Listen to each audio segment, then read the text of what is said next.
Mais um estudo hoje e nós vamos continuar falando, né, professor, sobre estresse. E eu estava vendo assim mais alguns conceitos, né, sobre a palavra estresse, e alguns dizem que seria assim uma reação que nós temos, né, diante de alguma situação boa ou ruim, né, mas é uma reação que nós temos, né. E isso pode talvez muitas vezes, né, causar assim uma tensão mental que também vai se tornar física, né, que vai produzir um desequilíbrio. E aí, então, uma das coisas, né, em relação ao conceito do estresse, que eu achei interessante, que a pessoa fala, né, que é um especialista de distorções cognitivas. Né? O que seria essas distorções? É um modo inadequado de pensar e avaliar os eventos da vida. Então, eu creio assim, que os estresses, eles vão vir, né, situações estressantes e tal, mas a partir do momento que nossa forma de pensar e de avaliar essas situações são equivocadas, e por isso que nós estamos, né, professor, nesse estudo, trazendo para uma realidade bíblica, para uma realidade cristã, no sentido de que nós precisamos pensar de maneira cristã diante desses momentos de estresse. Né? Exato, exato.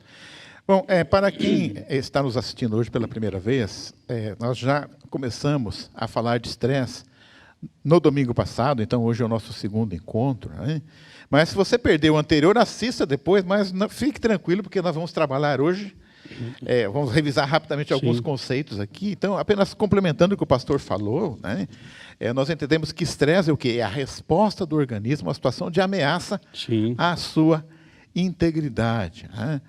E no domingo passado eu dei o exemplo do fogão da minha tia que explodiu, pastor. Né? Então hoje aqui eu vou dar um outro exemplo então aqui. O que explodiu dessa vez? Esse aqui eu encontrei lá no Diário de John Wesley. Do Wesley. É um exemplo de estresse aqui interessante também. Né? Diário de John Wesley, do dia 15 de junho de 1750, era uma sexta-feira. Né? Ele diz assim: às 11 horas fui para Aimo. Aimo era um lugarzinho, um pequeno vilarejo lá na Inglaterra. Então, assim, às 11 horas fui para Aimo e de boa vontade poderia ter passado a noite descansando por lá. Porém, uma boa senhora não pensava da mesma maneira. A princípio ficou calada. Por fim, abriu a porta ampla o suficiente e deixou 4 cães virem para cima de mim. O senhor conhece aquela expressão, soltou os cachorros para cima do cara? Foi o que aconteceu aqui. Espero que sejam 4 poodles, né, pastor? O John Wesley não conta aqui o que aconteceu, mas ele sobreviveu porque ele depois escreveu no diário o que aconteceu. Eu acho que provavelmente ele correu, né? Como nós falamos já na semana passada, você tem a luta, a fuga ou o congelamento. Acho que quando o cachorro vem para cima... Ele deve ter montado no cavalo ali, sentado espora e sair da galope. Agora, assim, o John Wesley era muito educado, né, pastor? Porque olha aqui o que ele escreveu, né? Deixa eu ler aqui de novo. Porém, uma boa senhora não pensava... Como é que ele é educado? Uma boa senhora, imagina se ela fosse má, então, né, pastor? Ele procurava ver o lado bom das pessoas. Ele era muito educado. Mas, enfim, então esse é um exemplo daquele estresse, então... onde você tem o quê? Aquela grande liberação de adrenalina, né? Aquela situação que você tem que dar uma resposta imediata. É onde você tem atacardia, sudorese, boca seca, né? Todas aquelas alterações fisiológicas que nós comentamos aqui já no domingo passado. Né? Situações que, inclusive, podem, né, quando se repetem com muita frequência, levarem a doenças, né, como hipertensão, diabetes, né, gastrite, diminuição do sistema imunológico. Né? Mas, enfim, eu vejo assim, o estresse também é importante lembrarmos que tem esses agudos que tem que dar uma resposta imediata. É o caso de John Wesley com 4 cachorros aqui correndo atrás dele. Né? Mas temos também aquelas situações de estresse de longo prazo, que duram semanas, meses e até anos. Né? E hoje aqui, pastor, selecionei um texto bíblico que vai falar para nós mais dessa questão daquele estresse mais de médio e longo prazo, que eu vejo assim, que está muito ligado hoje, talvez seja uma das principais causas de estresse que nós temos nessa modalidade, que é a sobrecarga de trabalho. Certo. A gente vive num mundo interessante hoje, no seguinte sentido: você tem muita gente desempregado, e do outro lado, muita gente que está com uma carga de trabalho muito grande. Né? Às vezes até por quê? Porque o patrão mandou 3 embora, deixou ele lá para fazer o serviço dos 3 que foi mandado embora. Né? Então, às vezes a pessoa tem uma sobrecarga de trabalho, ela chega em casa, né? Aí, às vezes, por dificuldade, dispensou o empregado doméstico, aí tem que fazer o serviço de casa, né? Às vezes tem ainda, junto os problemas familiares, problemas de saúde. Então, quando a gente fala em estresse, às vezes a gente tenta ser didático, tentando separar em categorias, Sim. mas na vida a gente vê que várias modalidades de estresse, elas estão imbricadas, né? Certo, certo. E aqui eu selecionei um texto para nós hoje, pastor. E esse é um texto bastante conhecido de vocês. Na verdade, eu fiz o seguinte, eu peguei aquele texto que fala do milagre da multiplicação e usei esse texto para colocá-lo num contexto de uma situação de uma sobrecarga de trabalho, que é o que nós vamos ter aqui, certo. então. Né? Então, para quem está com as suas Bíblias aí, na verdade, o que nós vamos apresentar aqui é uma junção, porque o milagre da multiplicação, ele está nos 4 evangelhos. Né? Então, eu fiz um mix, né, os textos dos 4 evangelhos. Mateus aí vai aparecer para vocês em cor roxa, Marcos em verde, né, Lucas em azul e João em vermelho. Em Mateus está capítulo 14, versículos 10 a 34, em roxo. Né? Marcos está no capítulo 6, dos versículos 30 a 46. Lucas está do capítulo 9, dos versículos de 10 a 17, e em João, que aí aparece em vermelho para vocês, está no capítulo 6, dos versículos de 1 a 15. Então, fizemos uma junção aqui desse texto para mostrar, então, os discípulos vivendo com Jesus uma situação muito desgastante. Certo. Né? Aí, pastor, eu vou lendo o texto aqui, nós vamos comentando. Com certeza. Vamos. Né? Então, vamos lá. Então, começa assim o nosso texto. E mandou degolar João no cárcere, e a sua cabeça foi trazida num prato e dada à jovem, e ela levou a sua mãe. E chegaram os seus discípulos e levaram o corpo, e o sepultaram, e foram anunciá-lo a Jesus. Então, o dia da multiplicação dos pães começa com Jesus recebendo essa notícia. O discípulo de João chega e conta para Jesus que o seu primo, né, que ele tinha em alta consideração, ele amava o seu primo, João, né, que ele tinha sido morto. Né? Isso realmente deve, a gente entende, tem que abalado Jesus, porque ele gostava muito, né, do seu primo. Então, o dia para Jesus começou, digamos assim, começou mal, no sentido de que você começar o dia recebendo uma notícia ruim, né, é pior do que para recebê-la no final do dia, na hora de dormir, digamos assim. Né? E naquele mesmo dia pela manhã também, né, continuando o texto aqui, nós temos o retorno dos discípulos. Aqui lembrando que Jesus tinha mandado de 2 em 2. Né? Os discípulos foram então para pregar, para curar, para ressuscitar mortos. E eles tinham chegado. Então imagina os discípulos chegando também cansados. Né? Eles tinham viajado, deviam estar ansiosos para contar para Jesus. É o contraste, né? Vem uma notícia triste e aí eles chegam querendo, né? Oh, aconteceu isso, aconteceu aquilo. Muita coisa para contar. Né? Então, quer dizer, situações extremas, boas e ruins acontecendo ao mesmo tempo. Né? E aí Jesus naquela carga emocional, né, pastor? Isso. Diz assim o texto: e regressando os apóstolos, ajuntaram-se a Jesus e contaram-lhe tudo quanto tinha feito e que tinha ensinado. Imagina ali 12 discípulos, né, tentando um atropelar outro, contar a Jesus o que eles tinham feito, né? Então Jesus começa o dia, então Jesus realmente ele tinha uma forma física muito boa, porque era o estresse psicológico e era o estresse físico também. Então o dia só está começando aqui. Aí Jesus tem uma ideia, né? A ideia de Jesus aqui é no sentido de Jesus ele sempre quer nos aliviar do estresse, da ansiedade, do cansaço, né? E ele age assim aqui, porque ele diz assim logo em seguida, ó, e disse-lhes: vinde vós aqui à parte a um lugar deserto e repousai um pouco, porque havia muitos que iam e vinham e não tinham tempo para comer. Então, chegaram cansados, né? Não tinha comida e tal. Né? Então, Jesus, veja bem, a gente às vezes pensa assim que o Evangelho está ligado a sofrimento. Jesus não quer que nós soframos, Jesus não quer, ele procura dar o melhor para nós. Então, ele tenta poupar os discípulos dele. Né? E essa passagem que nós estamos vendo aqui acontece no Mar da Galileia, que na verdade é um lago. Né? Ele tem em torno de 10 quilômetros por 20 quilômetros. Né? E é possível, né? Com o barquinho às vezes vai devagar, você pela mar chegar até antes. Do outro lado. Né?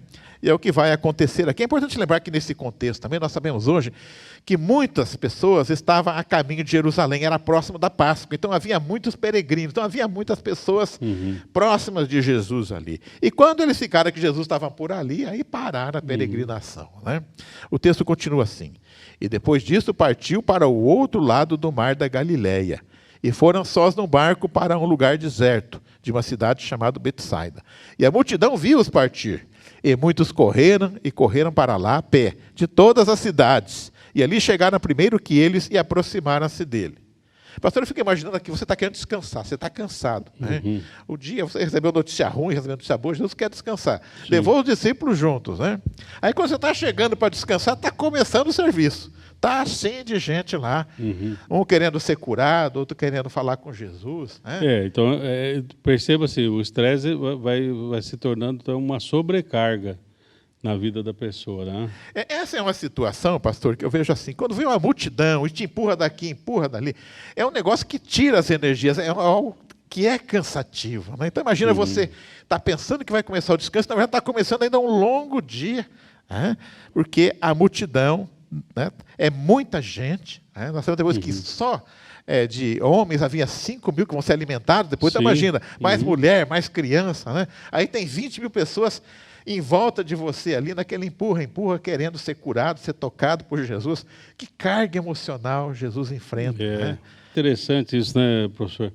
Porque você vê assim, Jesus ele tem a ideia de levar os discípulos para um lugar sossegado.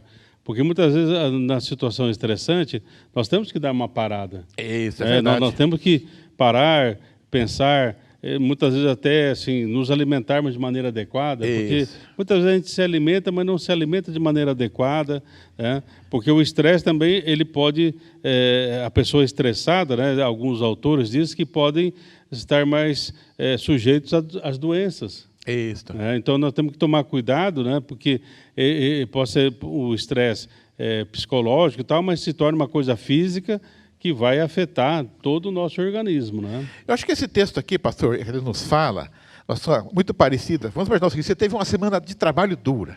Aí chegou a sexta-feira, você está ansioso para chegar em casa, tomar um banho, colocar um chinelinho, né? Sentar ali em frente ao sofá para orar, né, pastor? Sim, ou assistir televisão, orar. é a opção que você tem. Né? Aí, de repente, você chega em casa e dizem assim para você, olha, sua sogra foi internada, os seus cunhados calaram você para passar a noite no hospital cuidando da sogra, né? Então, de repente, você já está cansado. É muito estresse, né? Aí você vai ter ainda que passar a noite toda acordado. É o caso que aconteceu aqui, que Jesus pensaram que ia descansar, quando chegar do outro lado da margem do Mar da Galileia, está lá, eu diria, em torno de 20 mil pessoas. Mas todos é estresse ou é castigo isso aí? Aí eu não sei, pastor. Mas, enfim, a vida nos coloca nessa situação. Sim, né? E muitas vezes são coisas inesperadas. Então, eu tenho que ter uma resposta ali. Né? Então, o estresse é isso. Eu preciso ter uma resposta. Mas como dar essa resposta de maneira adequada? Veja bem, eu no lugar, se eu fosse, ainda bem que eu não sou Jesus, ainda bem que para as pessoas, né? Eu no lugar de Jesus falaria assim, gente, é o seguinte, eu estou cansado, tive um dia duro hoje, recebi uma má notícia, um primo querido meu morreu, os discípulos estão aqui, né, querendo falar comigo, ainda não acabaram de contar as histórias, está todo mundo cansado, né? Eu quero descansar, amanhã a gente conversa. Vamos agendar tudo para amanhã. Vamos agendar para amanhã, exato, é isso que eu faria, pastor. Volta amanhã que... Mas Jesus é diferente, né?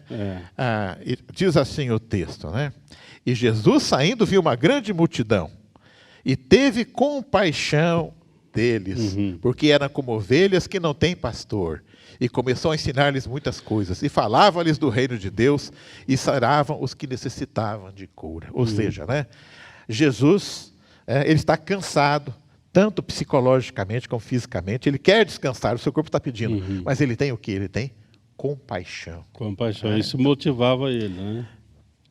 Bom, aí o dia vai avançando, o texto diz assim, e o dia começava a declinar. Então os discípulos aproximaram-se dele, dizendo, o dia já está muito adiantado. Despede a multidão para que, indo aos lugares e aldeias em redor, se agasalhem e achem o que comer, porque aqui estamos em lugar deserto. Então, imagina os discípulos louquinhos para se livrar da turma, né?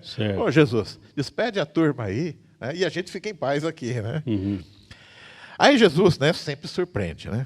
Jesus, porém, lhes disse, não é mister que vão, dá-lhes voz de comer. E disse Jesus, mandai aceitar os homens? Assim o fizeram, fazendo-os assentar a todos. E tomando 5 pães e 2 peixes, levantou os olhos aos céus, e abençoou, e partiu, e deu aos seus discípulos. E os discípulos à multidão. E todos comeram e ficaram fartos. E os que comeram os pães eram quase 5 mil homens, além de mulheres e crianças. Os discípulos já estavam cansados, apareceu um servicinho extra para ele, distribuir pão para umas 20 mil pessoas. Né, pastor? Então, mais serviço ainda. Né? É aquela situação que você já está cansado, está querendo descansar. Na hora que você pensa que você vai embora, fala, né? Aqui é Jesus com a sua compaixão. Né? Quer dizer, a lógica nossa, eu estou cansado. Jesus, Vamos mandar esse povo, né, vamos se procurar livrar, comida aí, né? Uhum. Eu não sei se na época tinha drive-thru, pastor, se tinha, né? Não, Eu acho que não tinha essas coisas, Não McDonald's, dava para ligar para o iFood. iFood, né? Mas assim, eu acho que aqui a gente vê o contraste entre a nossa natureza e a de Jesus. A gente quer se livrar. E muitas vezes assim, fardo. passar para frente, né? Mas não é assim. É uma das coisas que foi falado no domingo passado. Muitas vezes a questão do estresse nos leva a querer fugir, né? Isso, A exatamente. querer fugir, né? Aí o texto continua assim, né? Após a multiplicação dos pães.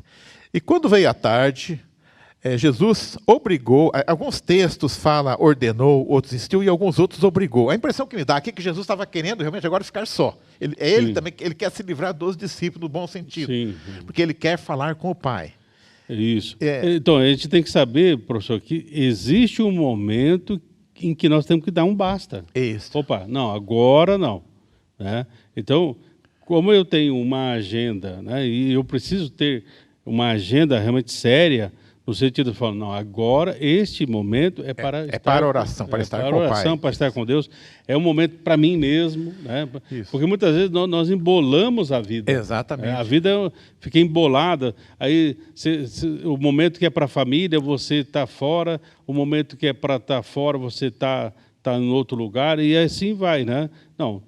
Nós temos que ter cada coisa no seu lugar, né? A gente, assim, às vezes fala assim, bom, eu tenho meu momento de oração aqui todos os dias, às 9 horas da noite, mas hoje estou muito cansado, eu vou dormir. É assim que nós pensamos, né? E Jesus é diferente. Jesus fala, não, olha, eu estou cansado, mas eu preciso falar com o Pai. Né?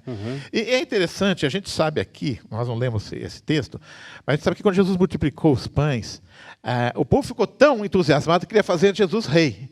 Então, assim, nos evangelhos eu não vejo muito Jesus tão, assim, ele está com Ibope 100, ele está com 100% de aprovação. Não há um momento mais fantástico para Jesus em termos de popularidade.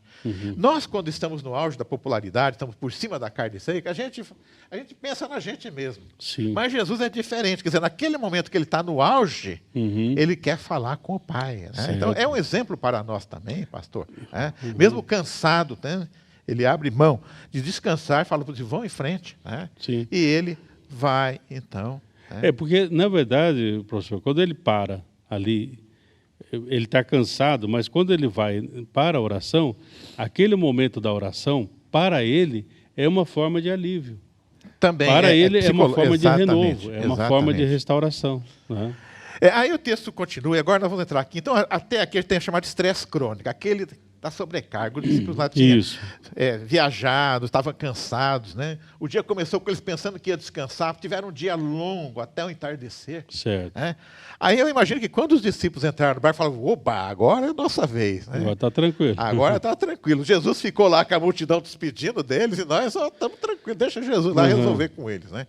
Que Jesus ainda ficou com a multidão, Jesus tem que despedir da multidão para depois ir falar com o Pai. Né?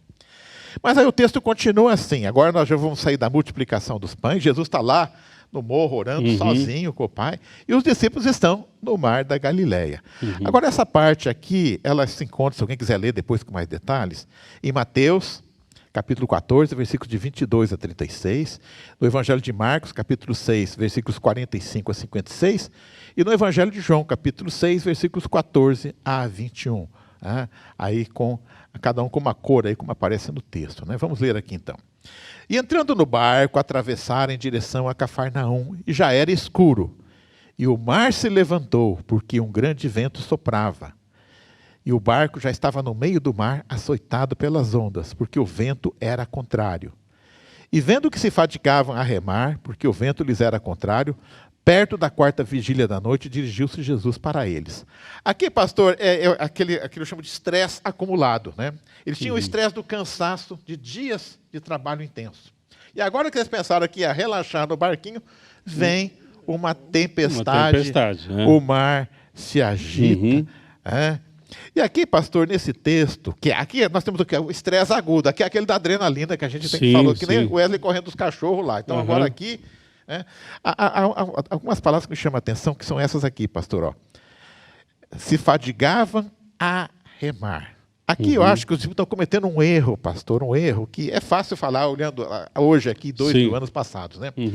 Em nenhum momento aqui o texto fala, e naquele momento de aflição eles se lembraram de Jesus. Não, o texto quer dizer, aqui eu vejo assim, eles estão tentando resolver Isso, e quanto mais a gente se esforça, é por isso que a gente primeiro precisa, né, diante do momento de estresse, ou da ansiedade, ou qualquer outro sentimento, nós falamos de luto, falamos de depressão, é parar, porque muitas vezes aquilo que nós estamos fazendo pode ser mais um agente complicador, né, porque o que eles estavam fazendo ali, tentando remar, estava sendo inútil, desperdiçando força, desperdiçando Tentando tempo, resolver por conta tentando própria. resolver por conta própria. Tem coisas que extrapolam os nossos limites. E aí nós precisamos entender aquilo que nós podemos fazer e aquilo que é impossível para nós fazermos naquele momento. E aí então nós precisamos da presença de Deus, né? Isso, exatamente. E é interessante aqui, pastor, a outra palavra que chama atenção aqui nesse texto que nós lemos é quarta vigília da noite. Jesus aparece na quarta vigília da noite, né? Eu estive estudando essa questão das vigílias. Os judeus eles contavam assim: das 6 da tarde às 9 da noite é a primeira vigília. Das 9 da noite à meia-noite é a segunda vigília. Da meia-noite às 3 da manhã é a terceira vigília. Então, Jesus apareceu para eles na quarta vigília, ou seja, entre 3 da manhã e às 6 da manhã. E nós sabemos que é na quarta vigília que fica mais escuro. O período da noite mais escuro é aquele que precede o amanhecer.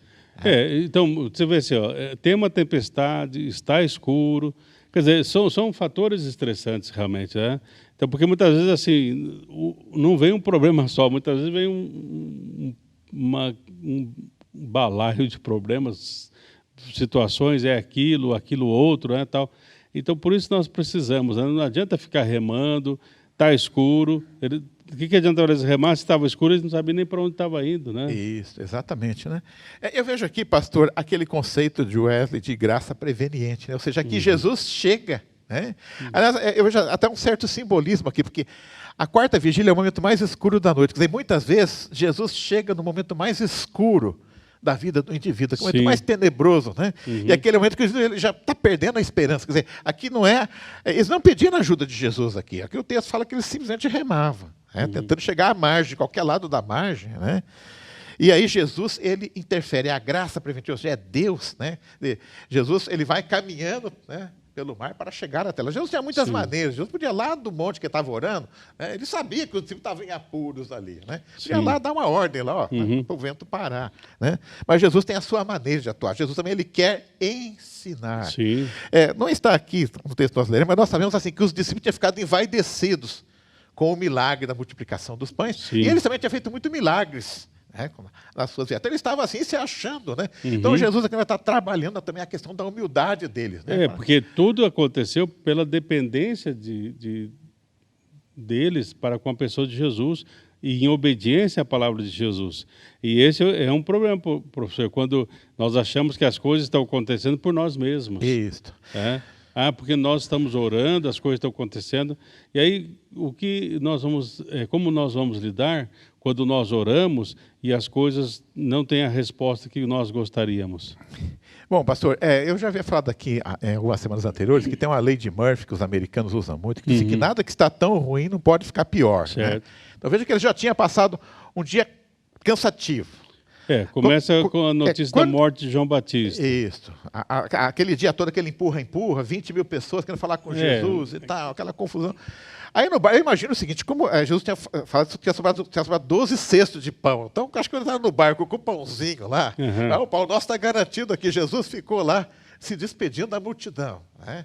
E, na verdade, para eles foi tranquilo, sabe? Porque, na verdade, o pessoal queria falar com Jesus, não era com eles, não. Né? Então, para eles sair de fininho ali foi fácil, eu acho, né? Aí, de repente, vem a tempestade, quer dizer, em vez de descansar, e veja que eles devem ter ido de umas 6 da tarde até umas 4 da manhã.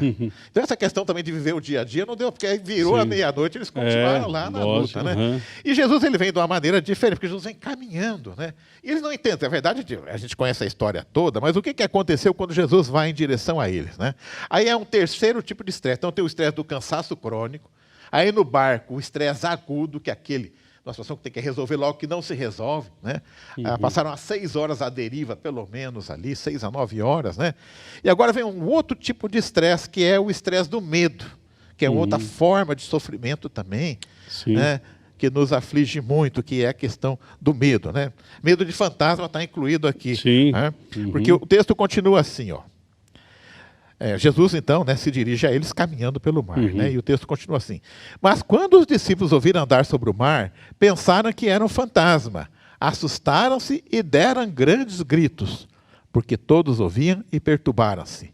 Mas logo falou com eles e disse: tende bom ânimo, sou eu, não temais. Então imagina aqui, pastor, o medo que eles devem ter tido pensando que era um fantasma. Né? Então, a que a gente vê aqui, a que ponto que eles estavam na fé deles, né, pastor? Me desculpa. E é assim, né, professor?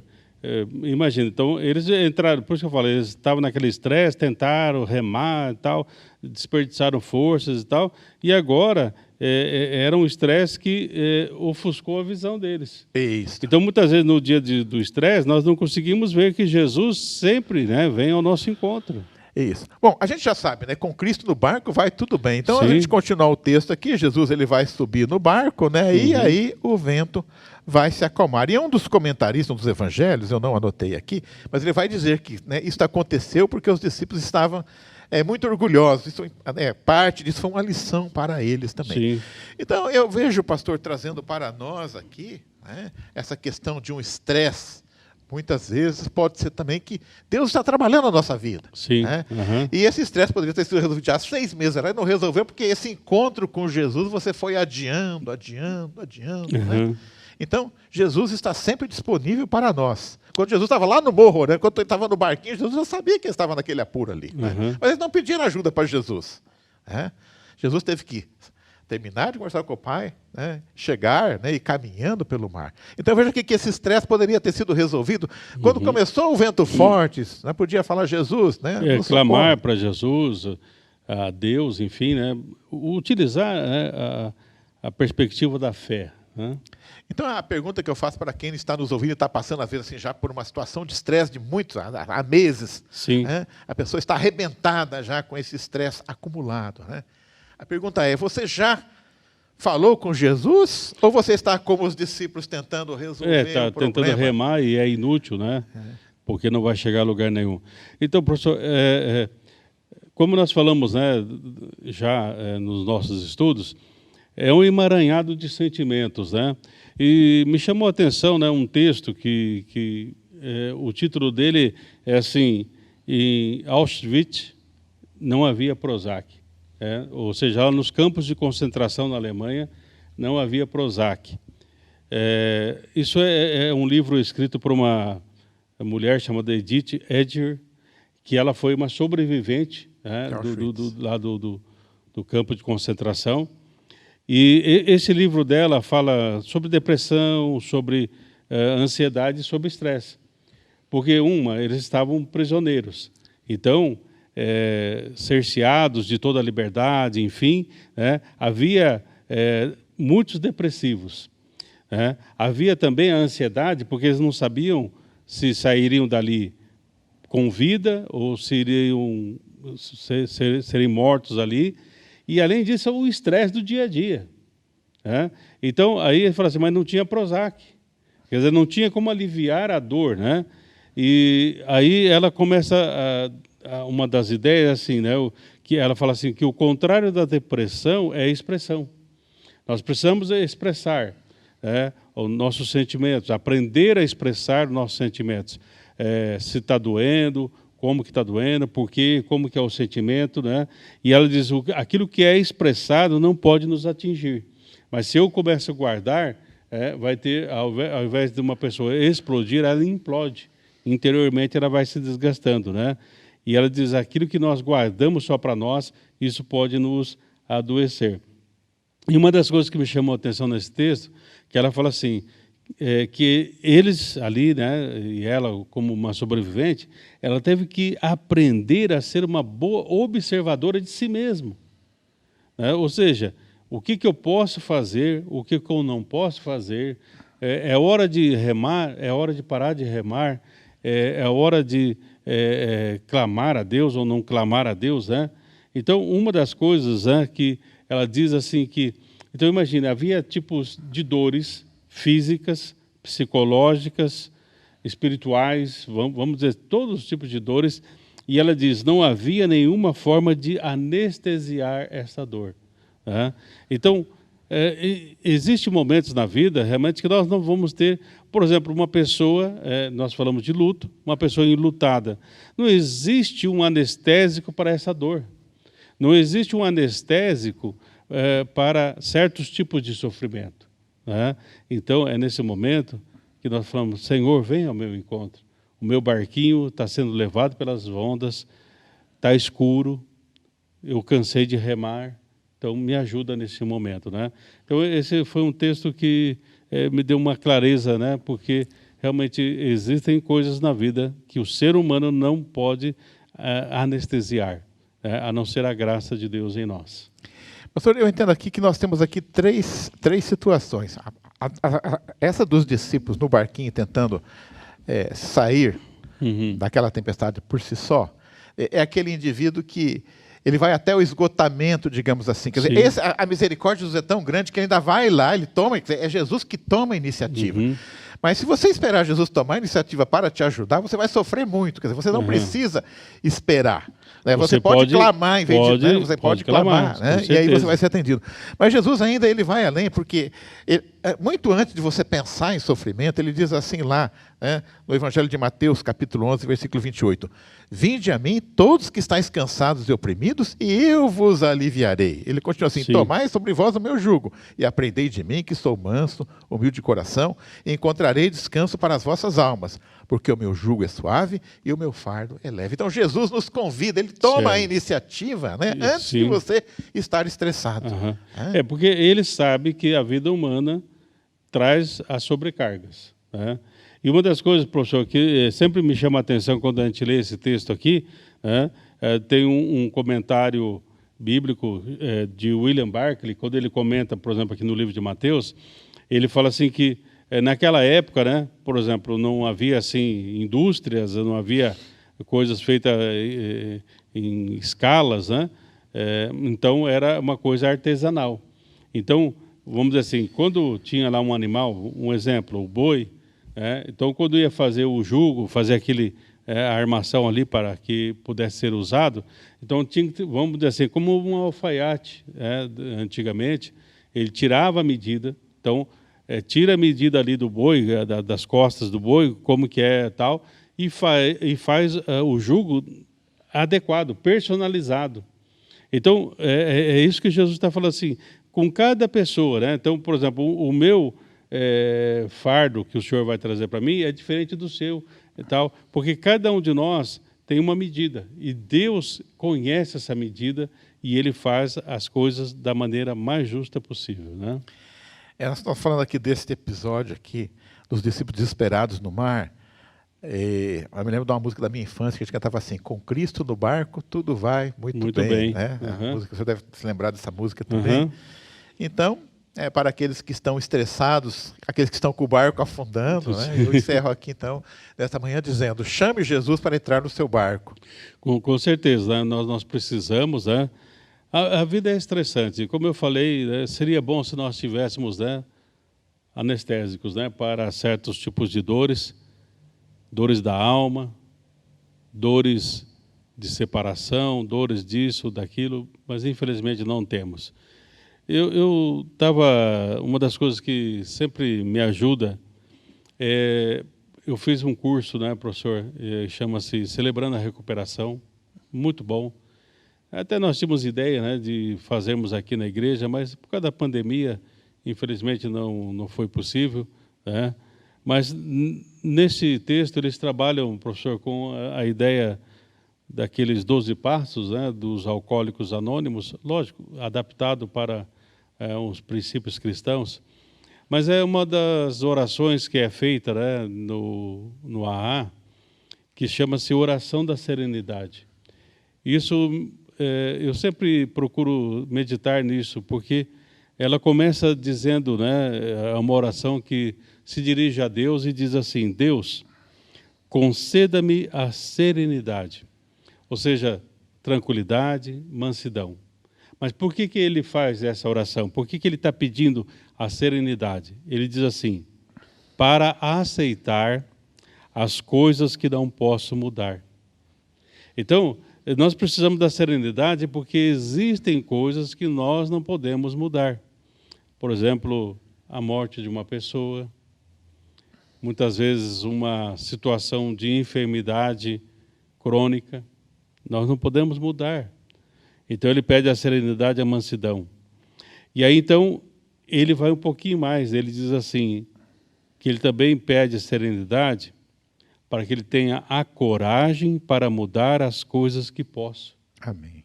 Então existem algumas coisas, professor, que nós podemos mudar. Nós podemos mudar os hábitos, nós podemos fazer da oração o nosso foco, nós podemos fazer de Deus o nosso princípio. Mas aí o que sempre me chama a atenção é ele diz assim, e a sabedoria para discernir uma da outra. Porque assim, tem muitas vezes que eu quero mudar coisas que eu não posso. E muitas vezes eu peço para Deus mudar coisas que eu posso. Né? Então, que nós possamos ter essa oração da serenidade, pedindo a Deus a sabedoria para vivermos um dia de cada vez, nos identificando com Cristo a cada momento, quem nós somos, como nós somos. E só para encerrar assim, essa Edith Eger, ela conseguiu vencer, sabe, professor, uma coisa assim tão simples, porque assim, ela é uma médica, né? E um dia, ela sempre participava de conferências e coisas assim, e um dia então ela chegou, e aí estava assim, uma plaquinha com o nome dela, né? Doutora Edith e tal. Aí ela olhou para aquela plaquinha e falou, sou eu. Ela falou, sou eu. E ela falou assim, eu sou uma sobrevivente dos campos de concentração. Naquele momento ela diz assim que a questão da depressão, a questão da ansiedade e do estresse acabaram. É interessante isso, né? Então, olhe para a palavra de Deus e veja ali, está o seu nome, escrito no livro da vida. Então, você agora em Cristo Jesus é uma nova criatura. Então, peça sabedoria para viver um dia de cada vez. E assim você vai ser mais do que vencedor. Amém.